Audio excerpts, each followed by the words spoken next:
박수소리를 들으니까 굉장히 많은 분들이 한 5천 명 정도 계신 것 같습니다. 아까 장로님 기도하실 때는 거의 아멘 소리가 없어서 얘가 충청도인가 그런가 아멘 하면 내일 하실 것 같아요. 제가 늘 재미있게 듣던 그런 조크를 먼저 던졌습니다. 어쨌든 여러분들 이렇게 환영의 박수까지 쳐주셔서 너무나 감사하게 생각을 합니다. 또 이 부족한 저를 초청해 주신 우리 박 목사님 그리고 여러 장로님들께 먼저 감사하다는 인사를 드리겠습니다. 제가 오늘 먼저 저의 말씀을 어떻게 시작을 하려고 그러냐면, 제가 여러분들에게, 여러분들 아직 모르실까요? 이 교회에 드렸던 제 말씀의 제목이 있습니다. 그게 뭐였었죠?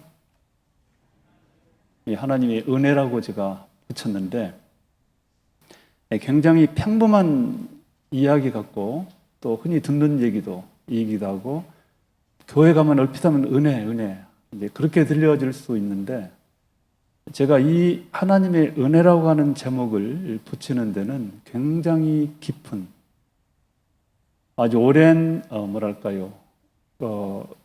고뇌와 혹은 경험 그리고 축적돼서 제가 자주 붙이는 제목입니다. 저는 대체로 처음 교회를 갈 때는, 물론 일반적인 설교를 요청하는 경우일 때는 그렇지 않지만, 대개는 제가 처음에는 저에 대한 간증을 좀 합니다. 왜냐면 아무래도 제가 좀 특별하다면 특별하니까 저에 대해서 기대하는 바가 아마 간증 쪽이라고 저는 이해를 합니다. 앞이 보이지 않는 사람이고, 그런데 현재 어쨌든 대학 교수로 지냈고, 그리고 미라를 창립해서 이 40여 년 동안 이끌어왔고, 최근에는 총장이 되었다는 이런 객관적인 결과를 보면서 궁금해 하실 것 같아요. 그래서 도대체 어떤 연유에서 그렇게 되었는가를 대부분의 성도님들이나 교회들이 궁금해하는 것을 이렇게 이제 응해주는 차원에서 저에 대한 소개 내지는 간증을 합니다. 그래서 제가 저에 대한 얘기를 할 때 가장 포괄적으로 묶어서 대표적인 주제로 던질 수 있는 말씀이 은혜라는 말씀입니다. 여러분들 은혜라는 단어 뜻 잘 아시죠? 모를 리는 없겠지만 제가 한번 다시 그 은혜에 대한 단어 설명을 하고 나서 저희 얘기를 좀 하려고 합니다. 우리가 돈을 주고 물건을 산 다음에 그거를 은혜라고 말하지 않습니다. 왜냐하면 대가를 지불했으니까요. 여러분이 백화점 같은 데 가서 돈 주고 옷 사고 나서 감사하단 말을 글쎄 인사로 하긴 하지만 진짜 감사한 마음은 아니잖아요.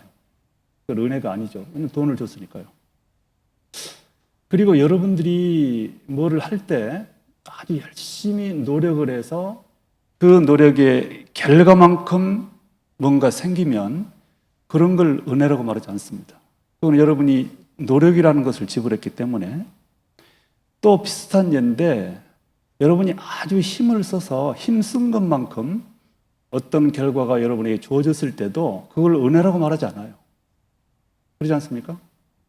그거는 분명히 이 대가, 어떤 형식이든 간에 내가 거기에 투입해서 그 투입의 결과만큼 얻어진 거기 때문에 그런 건 은혜가 아니에요.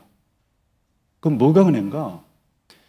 도무지 내가 거기에 대해서 대가를 지불할 수도 없었고 지불한 적도 없고, 그렇다고 나에게 특별한 능력이나 노력이 있어서 그거를 받을 만한 것이 아니고 훨씬 그거를 초월해서 도대체 이 견줄 수 없는 결과가 나에게 주어졌을 때, 그걸 가리켜서 은혜라 그래요. 여러분들도 지금 바로 대표적인 여러분들에게 주어진 은혜가 뭔지 아세요? 가까이 볼 것도 다른 거 생각할 것도 없어요. 여러분들이 노력해서 세상에 태어났나요? 아니죠. 여러분들은 어떤 것도 거기에 지불한 바가 없어요. 그것부터 은혜입니다. 여러분들이 키나 이렇게 자라나는 거 노력했나요? 그냥 시간 지나면 크는, 여러분들이 특별히 능력으로 여러분 키 키운 거 아니잖아요. 그런 게 은혜예요.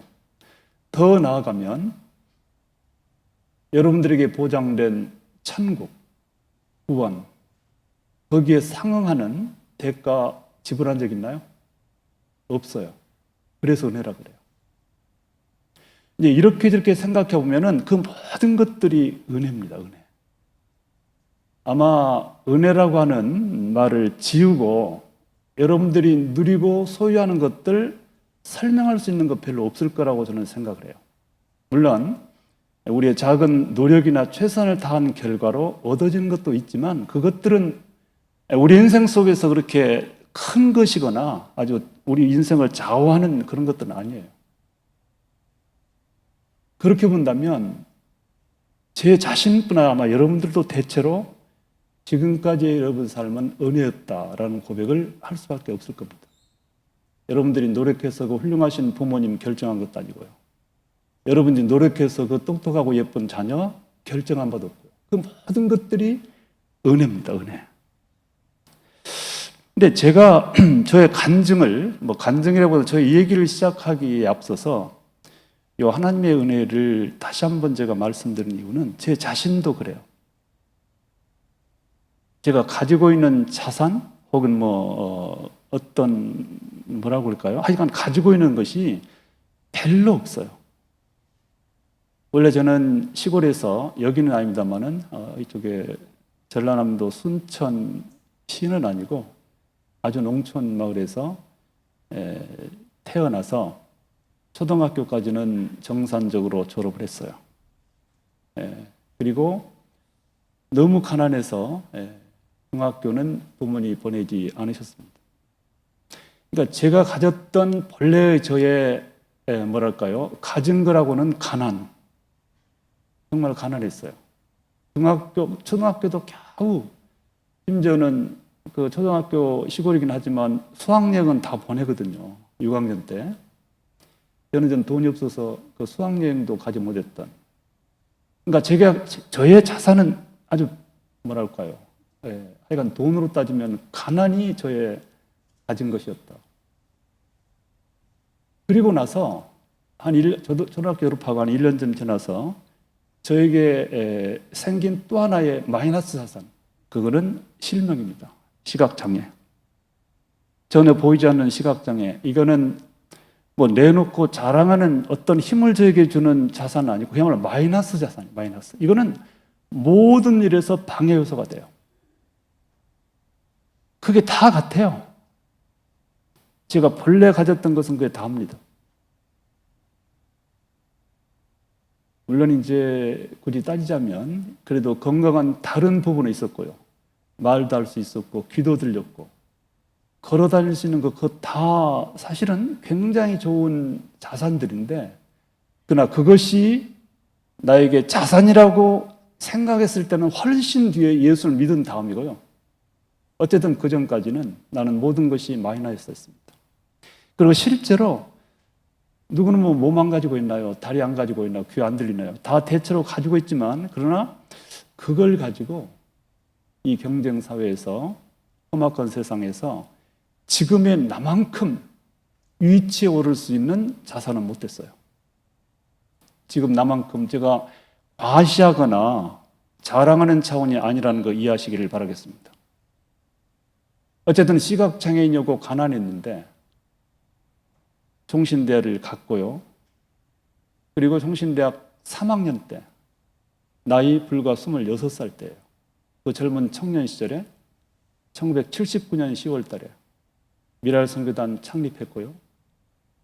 그리고 그 종신대 졸업하고 미국 유학을 가서 10년 동안 공부를 하면서 학위를 받았고요. 학석 박사까지 받았고요. 그리고 그 안 못 보는 학생이 돈은 당연히 없고요. 그런 마이너스 자산을 가지고 유학 가가지고 공부도 끝냈고 뿐만 아니라 미국뿐 아니라 유럽 남미까지 다니면서 미랄을 조직해서 미랄이 성장하고 지금 세계적으로 확산이 됐고요. 그리고 한국에 돌아와서 제가 94년도에 교육을 해서 종신대학교 교수가 됐고요. 그리고 25년 동안 교수를 봉직을 했고 그리고 이 정년퇴임을 앞두고 뜻밖에도 총장까지 됐어요. 여러분, 제가 가지고 있는 자산으로 제가 누리고 있달까? 가지고 있는 것이 계산으로 떨어지는가요? 한 가지 것도 계산으로 떨어지잖아요. 어떤 대가도 제가 지불한 바가 없어요. 저의 노력으로 됐을까요? 저의 능력으로 됐을까요? 그래서 제가 은혜라는 겁니다, 은혜. 저의 인생은 철저하게 하나님의 은혜였습니다. 그 모든 것들이 은혜로 완성이 됐어요. 뭐 완성이라는 말은 좀 어폐가 있지만 어쨌든 간에 지금 모든 것들이 이루어졌어요. 자, 그런데 나 이거를 여러분에게 말씀드리고 싶어요. 그야말로 내가 거기에 상응하는 대가나 상응하는 노력이나 상응하는 능력 발휘를 한 바가 없음에도 불구하고 왜 이렇게 많은 것들을 분에 넘치게도 설명될 수 없는 이런 결과들을 나의 인생 속에 채워 놓으셨을까? 그 비밀, 사실은 비밀도 아니지만 저는 굳이 비밀이라고 말씀을 드리면서 여러분에게 소개하고 싶어요. 도대체 어떻게 그렇게 됐을까? 궁금하지 않으세요? 결과를 먼저 말씀드릴게요. 두 가지가 저에게 있었습니다. 첫째는 감사를 했고요. 두 번째는 믿었어요. 이 감사와 믿음이 그것은 하나님의 은혜에 대한 대가는 아니지만 하나님이 굉장히 좋아하시는 성도들에게 바라는 신앙적 표현이에요. 감사와 믿음이 깨어나면, 그것이 살아나면 내가 가진 자산과는 비교가 안 되는 저를 보세요. 시골 출신에다가 돈 없고 안 못 부는 여러분들이 보기에 따르면 불쌍하잖아요. 이 손붙들고 올라오고. 그런 제가요, 지금 세계에서 가장 큰 총신대학교 총장이라니까. 이거는 장관급이에요. 미안하지만요. 이거 과식 아니에요. 그러니까 도대체 여기까지 왔던 비밀 열쇠가 뭐냐? 첫째는 감사였고요. 두 번째는 믿음이었어요. 뭐 좀 공감이 되신지 모르겠어요. 아마 여러분 모두 훌륭하시고 이미 신앙적 연조가 긴 분들이기 때문에 무슨 말인지 벌써 알아채셨겠지만 제가 조금 구체적으로 말씀드릴게요. 우선 감사에 대해서, 감사가 뭐를 감사했는가? 뭐 감사헌금을 많이 했는가? 천만에요. 제가 무슨 힘으로 헌금을 많이 합니까?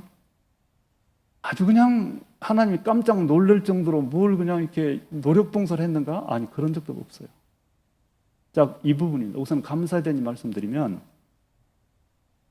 제가 15세 때 실명되고 나서, 실명되었을 때 제가 잃어버린 것은 눈만이 아니었습니다. 시력만이 아니었습니다. 시력이 상실되고 나서 저에게서 없어진 것은 그 모든 것, 나머지가 다 없어져 버렸어요. 특별히 세상에 대한 것을 긍정적으로 바라보지 않았고요. 나는 세상에 존재할 가치가 없다. 나의 모든 것이 부정됐습니다. 나의 모든 것, 그리고 나중에 안 거지만 꽤 됩니다. 참 일자 무식한 부모님이시지만은 착한 부모님도 있었고요, 아직요. 가난했지만 시골 초가집도 있었고요. 그리고 어쨌든 간에 저와 똑같이 가난해서 초등학교만 졸업했지만 형제도 몇 사람 있었고 많았어요. 그리고 여전히 걸어다닐 수도 있고요. 두 발 멀쩡하니까요. 말도 할 수 있고, 그 모든 것들이 다 아무런 의미나 가치가 없는 것으로 생각이 되는 거예요. 너무 시력이 크고 중요하다고 생각하기 때문에 모든 것을 포기했습니다. 어떤 것도 의미가 없다. 이것이 이제 소위 자존감의 상실인데요. 이 자존감 상실에서 뭐가 나온지 아세요? 스스로 세상을 떠나는 사건이 벌어진 거예요. 지금 특별히 우리나라의 청소년의 사망률이 그 원인이 가장 큰 게 뭔지 아세요? 자살입니다. 자살. 참 그들에게는 미안한데, 아니 세상에 그렇게 좋은 조건인데 뭐가 그렇게 나하고 비교하면, 뭐 이거는 뭐 좀 여기에서 필요한 얘기는 아닌데, 어쨌든 간에 이 세상에 대한 삶의 의지, 스스로의 존재 의지를 갖지 못하면서 삶을 포기하는, 그게 자존감의 상실이. 제가 딱 그랬습니다. 저는 그럴 만한 이유가 충분했어요. 왜? 눈이 안 보이니까. 눈 안 보인 사람이 세상을 어떻게 살합니까? 여러분 살 수 있다고 생각하세요? 아마 지금 당장 여러분들에게 하나님께서 눈을 걷어가시면 못 산다고 아둥바둥 아마 저처럼 몸부림칠 수도 있을 거예요. 저도 그랬다니까요. 특별히 사춘기 때였으니까요. 모든 것에 어떤 것도 긍정적으로 보이지 않았어요. 다 원망스럽고 나에게 이런 불행을 안겨준 누군가에 대한 분노도 생기고요. 그랬습니다. 그러던 중에 저는 그 뒤에 참 역설적으로 실명이 되었기 때문에 제가 공부를 시작할 수 있는 기회가 생겼어요. 제가 초등학교 졸업하고 그렇게 중학교 가고 싶었지만은 부모님이 돈이 없어 안 보내주니까 못 갔잖아요. 어린 나이에. 너무 가고 싶은. 그런데 딱 실명이 되고 나서 이제 아무것도 일도 못하고 집안에 우두커니 앉아 있으니까 안 됐잖아요. 부모님 마음 보기만 해도 그냥 마음 아프고. 그런 중에 저 서울에 가면 앞에 안 보이는 애들도 뭐 공부하는 데가 있다더라. 그 말씀을 듣고 저를 서울로 보내주신 것이에요. 그래서 돈은 여전히 없지만 그래도 뭐 그곳은 학비가 많이 든 것은 아니니까 전혀 안 든 건 아닌데 그러니까 저를 집에 둘 수 없어 보내주신 것이죠. 그렇게 해서 그래도 그 학교는 정식 학교긴 학교, 특수학교긴 한데 그래서 제가 공부할 수 있는 길이 열린 거예요. 예. 만일 제가 실명이 안 됐더라면 저의 학력은 여전히 초등학교 졸업으로 있을 것이고 뭐 초등학교 졸업했다고 해서 가치가 없다는 뜻은 아니에요. 얼마나 잘 살고 돈도 많이 벌 수도 있어요.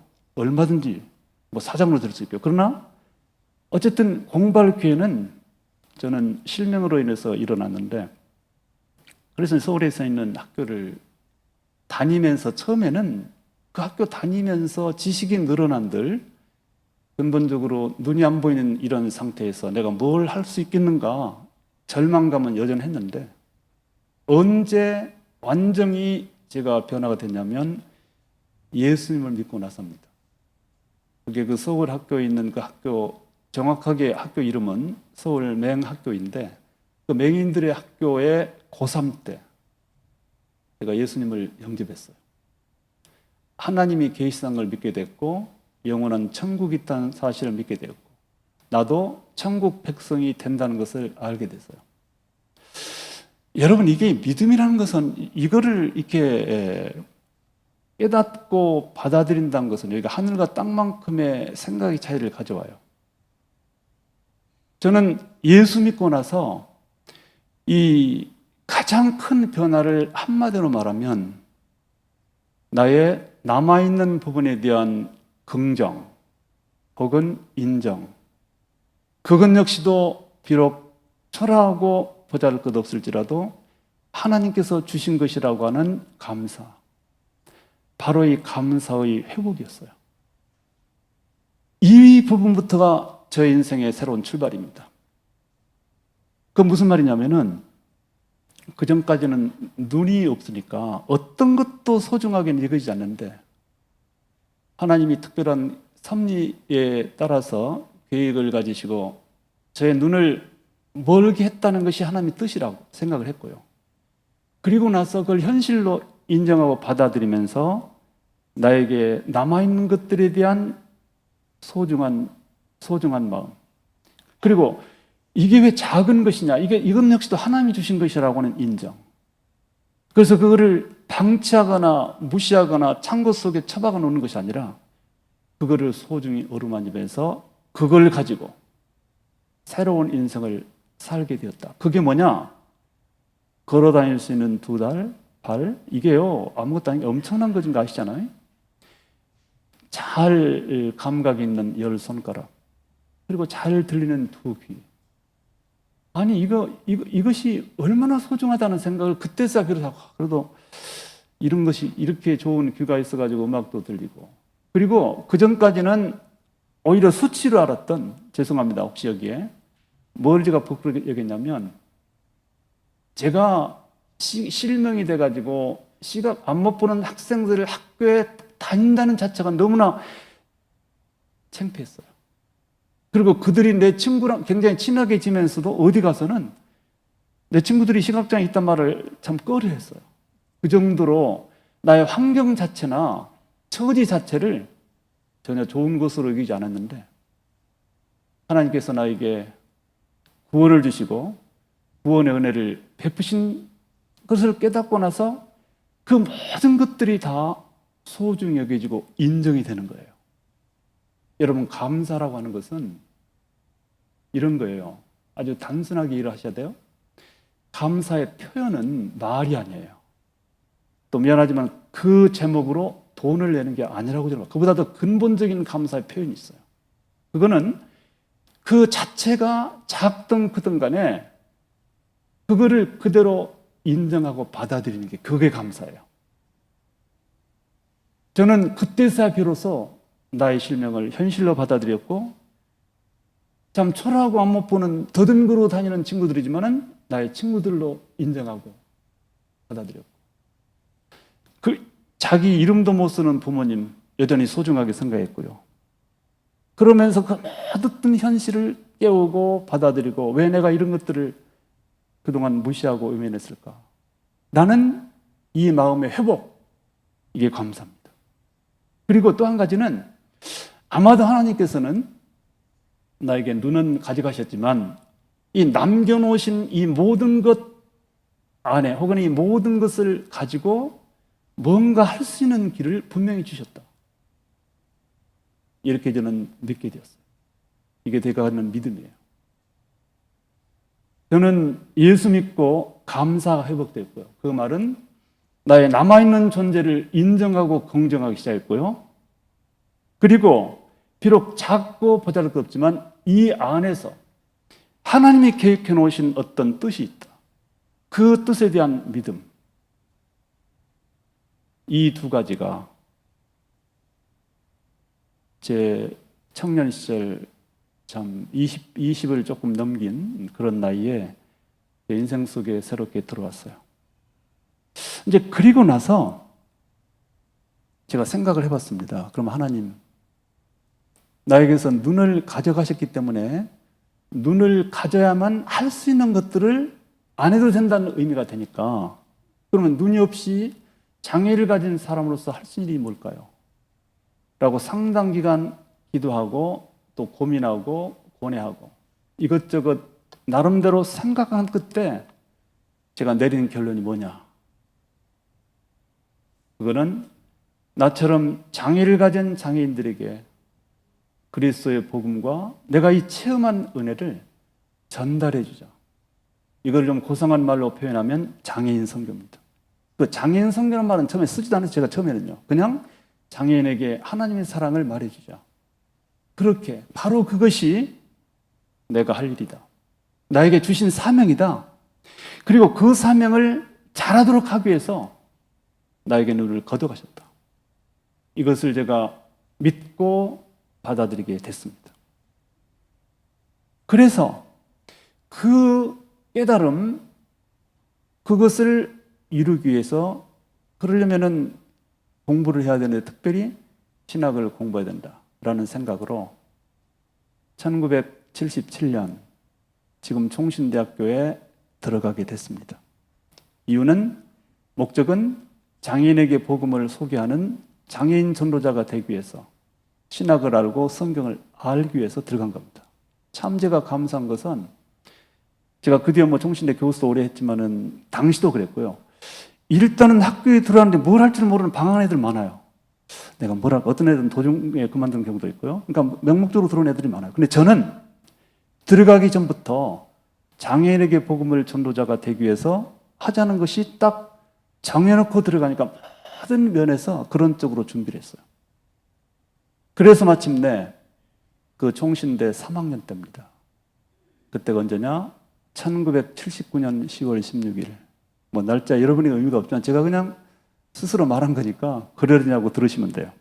그때 당시에 제가 나가서 가르쳤던 서울 신촌에 있는 어떤 교회 청년들을 데리고요. 그들이 나의 그런 비전을 말했을 때 함께 하겠다고 동의한 애들이 생겼어요. 청년들이.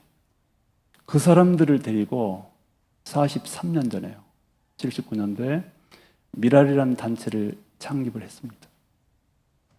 그래서 이 미랄 창립은 이제 제 나름대로 이렇게 해석을 하는 거예요. 장애인 선교를 제가 만약에 실명이 안 됐으면요, 제가 왜 할 일 많은 세상에서 하필 장애인 선교를 합니까? 목사가 된다 하더라도 얼마나 폼나는 목회 잘할 수 있는데요. 그리고 실제로 지금 세상을 보면 장애인 당사자가 아닌 입장에서 장애인 선교를 그렇게 열정적으로 순수하게 헌신적으로 하는 사람이 그렇게 많이 없어요. 그거는 사실은 이제 본인의 절실함이 투입이 돼야 그 사역이 이루어지는 거거든요. 물론 어떤 분들은 장애인 아님에도 불구하고 상당히 활동한 분도 없다는 건 아니에요. 근데 그런 분들은 대단한 분들이 그러니까요. 그러니까 장애를 입었기 때문에 훨씬 더 절실하고 열정적으로 전심전력으로 일생을 걸고 그 길을 가는 거예요. 그래서 저는 우리 하나님께서 그걸 하시기 위해서 제게서 눈을 거두가신 거고요. 제가 눈이 없기 때문에 장애인이었기 때문에 그 일을 시작했고요. 여러분 결과가 그 미랄이 지금 전 세계적으로요. 국내 미랄이라는 건 전부 다 제가 만든 미랄이 그 바탕이 돼서 모든 것도 이루어지고 있어요. 미국, 유럽. 그러니까 이렇게 엄청난 일을 누군가는 시작을 해야 되는데 좀 절실하고 소명감 투철하게 이거 아니면 절대 할 일이 없다라는 생각을 하는 그런 마음으로 할 수 있는 사람을 만들기 위해서 저의 눈을 거둬가셨고, 하나님의 그 계획은 저는 어느 정도 성공하셨다고 봐요. 네. 어쨌든 이제 그래서 미랄이라는 단체를 설립을 했고, 그것이 벌써 40몇 년이 지났고요. 그 다음에 그러면은 그렇게 이제 됐는데 어떻게 그렇게 미랄이 성장이 잘 됐을까? 또 어떻게 돈 한 푼 없이 안 못 보는 사람이 지팡이 하나 딱 들고 미국에 단 한 사람 아는 곳도 없는 곳에 유학을 가가지고 10년 동안 버티고 공부를 성공적으로 하고, 공부뿐 아니라 미국 여러 곳을 다니면서 미랄을 조직했을까? 이런 거 궁금하지 않으세요? 이게 바로 제가 소개하고 싶은 나름대로 제가 가지는 믿음의, 제가 그런 면에서 제가 믿었어요. 저는 이렇게 믿어요. 일단은 우리 하나님께서 말씀으로도 물론 말씀하셨지만 우리 하나님께서는 우리에게 소원을 심으세요. 마치 우리가 소원한 것처럼 소원을 심으세요. 그리고 등짝을 미세요. 실제로 그걸 저는 느낍니다. 그리고 이제 계산적으로나 논리적으로나 이 과학적으로는 도무지 그게 답이 안 보이지만 마음속에 간절함이 심어지고 어느 정도 기도하고 났을 때까지 그것이 불일 듯 꺼지지 않고 존재하면 일단 하나님의 뜻이라고 생각하고 앞길이 안 보여도 발을 내딛어요. 그냥 그게 제가 지금까지 해왔던 모든 것의 결론에 이른 겁니다. 한 가지 것도 계산이, 제가 미국 유학 할 때요, 정말 죽음을 각오하갔어요. 죽음을 각오하고요. 뭐 다 말씀드릴 수가 없어요. 왜냐하면 돈도 없죠. 아는 사람도 없죠. 지팡이 떡 들고 혼자서 가는 거예요. 그거 상상이 되세요? 그때 저는 출발하는 날 아침에 죽음을 각오했어요. 근데 모든 사람들이 못 가게 막았지만은 안 가면 그거 안 될 것 같아요. 절대 누군가 등을 막 미는 겁니다. 막 절대로 안 되는 거예요.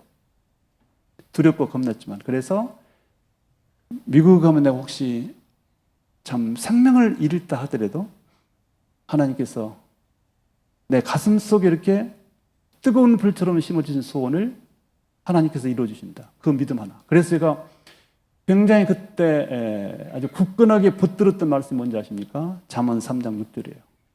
범사의 그를 인정하라. 그리하면 지도해 주신다. 앞길을 인도해 주신다. 그러니까 우리가 할 일은, 나는 그때 이렇게 생각해요. 지금도 마찬가지예요. 총장 되고도 딱 그 말씀 못 들었는데 워낙 암담해서 범사의 모든 일에 하나님께서 도와주신다는 믿음으로 나아가자. 그게 잠언 3장 6절의 의미거든요. 그러면 앞길을 내주시고 먼저 걸어가 주시고 갈 길을 가르쳐 주신다. 그게 잠언 3장 6절의 말씀인데 나는 그 말씀 믿음으로요, 세상 말로 속된 표현으로 죄송합니다만은 너무나 엄청나게 재미를 봤어요. 여러분, 대강 이제 저의 인생을 하나님의 은혜라고 제가 말씀했고요.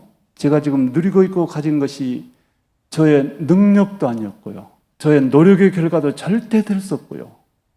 제가 돈 지불한 바 없지만 이루어졌다고 제가 전제하면서 그렇기 때문에 그것을 가르쳐서 은혜라고 했다 이렇게 말씀하면서 그러면 그 하나님의 은혜를 받게 됐던 과정이 뭘까? 비밀? 제 나름대로 제 체험을 받았을 때 그게 감사와 믿음이었다. 감사는 내 스스로를 있는 대로 인정했고 소중히 여겼고, 두 번째는 우리 하나님께서 내 길을 인도하시고 손잡아 주신다. 혼자 내버려두지 않는다. 이 믿음. 이 두 가지의 결과가 지금의 저라는 것을 간증합니다. 여러분, 코로나 시대를 어렵게들 지내셨죠? 앞으로도 세상에 사셔야 될 길이 시간이 많은데 제가 지금까지 살아왔던 것이 모든 성도, 모든 사람들에게 일반적으로 적용되기는 일반화되기는 힘들어요. 왜냐하면 하나님의 은혜는 개인에게 달라요. 그래서 내가 이렇게 주장은 안 합니다. 나같이 하면 나같이 된다. 그러나 아주 대원리는 같아요. 하나님은 감사를 하는 사람, 믿음이 투철한 사람에게 은혜를 베푸신다. 이거는 성경 전체의 교훈이라고 하는 것을 제가 마지막으로 여러분에게 말씀을 드립니다. 특별히 제가 섬기는 장애인 선교단체 미랄, 제가 사실은 총신대 총장 되고 매주마다 전국을 다녀요. 교회를 여러 가지 이유들로 이제 초청받고 찾아다니면서 학교 얘기를 합니다. 학교도 또 기도 요청도 하고, 근데 지금 여러분 교회는 특별히 이 미랄 이야기를 좀 하기 위해서 왔어요. 또 우리 박 목사님이 그거를 허락해 주셔서, 그래서 이 장애인 선교라고 하는 것이 장애인의 문제가 참 심각해요. 어렵고. 근데 이 장애인 선교 미랄 활동은 장애인 당사자에게 유익을 주고 복음을 전하는 것으로 끝나는 것이 아니라 결국은 미랄 운동의 굉장히 중요한 부분은 그 가족들에게 위로를 주고 가족들에게 힘을 실어주고 동시에 이 지역사회나 사회가 장애인을 바르게 이해하고 접근할 수 있도록 돕는, 거기까지가 미랄 사역의 범위입니다. 또 실제로 그렇게 해왔어요. 1979년도 미랄 제가 창립했을 때 장애인 당사자로선 처음으로 미랄을 만들어서, 그리고 어쨌든 간에 세계적인 기구가 됐어요. 지금 전 세계 100곳이 100몇십 개가 되는 그런 사역지로 국내까지 포함해서 이 성장이 됐고, 이 순수함을 그래도 하나님께서 인정해 주시고 지켜주셔서 오늘 이만큼 하고 있고, 앞으로도 저희들은 같은 목적을 가지고 최소한 세계 1000곳에, 이건 숫자적인 개념보다는 장애인 있는 곳은 어디든지 간에 장애인을 섬기는 사역자를 보낼 계획을 가지고 일하고 있다는 말씀을 드리면서 오늘 2부 저희 말씀을 마치도록 하겠습니다. 한번 기도하겠습니다. 아버지 하나님, 은혜를 감사합니다. 모든 것이 하나님의 은혜임을 고백합니다. 나의 능력이 출중해서, 내가 노력을 정말 피나게 해서, 혹은 내가 많은 것으로 대가로 지불해서가 아니라 그 모든 것과 관계없이 참으로 큰 것들, 위대한 것들 우리에게 베풀어 주신 것을 다시 한번 깨닫고 하나님의 은혜에 감사하는 우리 모두가 되게 하여 주옵소서. 예수 그리스도의 이름으로 기도하옵나이다. 아멘.